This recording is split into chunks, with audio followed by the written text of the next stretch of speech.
की lower court के फैसले को निरस्त कर रिव्यू पिटीशन को मंजूर कर दिया है।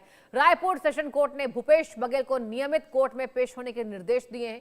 अब इस केस की दोबारा सुनवाई होगी। सीबीआई की लोअर कोर्ट ने पूर्व मुख्यमंत्री भूपेश बघेल को मार्च 2025 में आरोपी से बरी कर दिया था।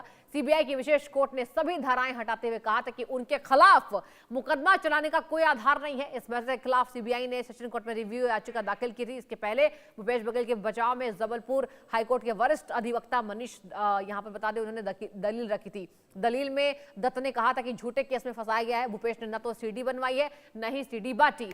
उन्होंने किसी तरह का कोई ऑफेंस यानी अपराध नहीं किया है। वहीं कारोबारी कैलाश मुरारका और पूर्व मुख्यमंत्री के सलाहकार विनोद वर्मा ने खुद को आरोपों से मुक्त करने के लिए आवेदन लगाया था। हालांकि सेशन कोर्ट ने उनके आवेदन को खारिज कर दिया है। कोर्ट का कहना है कि उनके खिलाफ पर्याप्त साक्ष्य मौजूद हैं और उन्हें ट्रायल का सामना करना होगा। और पूर्व मुख्यमंत्री भूपेश बघेल के अलावा कारोबारी कैलाश मुरारका, पूर्व सीएम के सलाहकार विनोद वर्मा, विजय भाटिया और विजय यहां पर पाइया शामिल हैं। आरोपी रिंकू खनूजा ने केस सामने आने जाने के बाद आत्महत्या कर ली थी।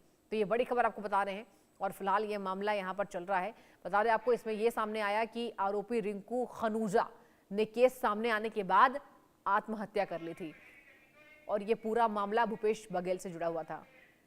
और चलिए पूरी जानकारी लेंगे, हमारे संवाददाता दीपक विश्वकर्मा हमसे जुड़ चुके हैं। दीपक, फिलहाल क्या जांच के बाद निकलकर सामने आया इस पूरे मामले? देखिए 2017 का मामला, और सबसे बड़ी बात यह है कि 2017 में उस समय के जो तत्कालीन मंत्री थे, पीडब्ल्यूडी मंत्री थे राजेश मूणत, उनकी कथित सीडी ये कही जा रही थी। उसके बाद तमाम तरह का बवाल हुआ, बवंडर हुआ, यहाँ से प्रदर्शन हुआ।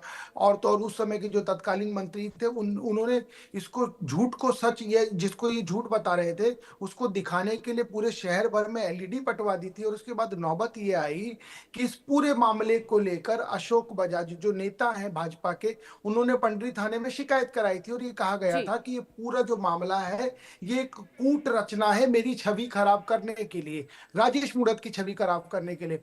उसके बाद तत्कालीन जो मुख्यमंत्री थे भूपेश बघेल, जिनका जिक्र किया गया है, ये तत्कालीन मुख्यमंत्री भूपेश बघेल के जो मीडिया सलाहकार थे विनोद वर्मा, उनकी दिल्ली से गिरफ्तारी हुई। ये कहा गया कि उनके पास से सीडी मिली है, भूपेश बघेल और उनके द्वारा सीडी बंटवाई गई है। इस तरह के तमाम आरोप थे। उस समय जो पत्रकार थे या जो उस समय के संबंध थे, क्योंकि खबरों के तौर पर जो सीडी चलाई गई थी, उन सबको भी सीबीआई द्वारा पूछताछ के लिए बुलाया गया था। मैं भी उसका साक्ष्य हूं, मैं भी उस पूछताछ के लिए गया था। मुझसे भी तमाम तरह के सवाल पूछे गए थे कि आखिर कब दी, कितने बजे दी। 2 बार हमें भी बुलाया गया था। हाँ। तो ये जो पूरा प्रकरण है, इस पूरे प्रकरण में 2017 का ये प्रकरण था और ये बीते 2025 में भूपेश बघेल को क्लीन चिट मिल गई थी। लेकिन फिर एक बार जो सेशन कोर्ट है, इसने पूरा मामला खोला और सेशन कोर्ट ने मामला खोलने के बाद ये स्पष्ट कर दिया सबको नोटिस तलब किया जाएगा। नोटिस तलब करने के बाद इस पूरे मामले में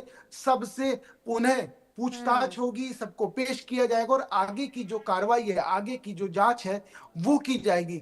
भूपेश बघेल के राजनीतिक करियर के हिसाब से देखें तो यदि इस तरह का मामला है और दोबारा खुल गया, चूंकि वो असम के प्रभारी भी है, सामने चुनाव है, तो इस तरह की चीजें यदि आएंगी तो कहीं ना कहीं उनकी इमेज को बट्टा लग सकता है। क्योंकि ये सब ऐसे मामले हैं, चारित्रिक हनन करना। ठीक है दीपक, आप नजर बना के रखिएगा, आगे भी आपसे जानकारी लेंगे। फिलहाल बहुत शुक्रिया आपका तमाम जानकारी देने के लिए। और चलिए अब आगे बढ़ते हैं बुलेटिन में। राजस्थान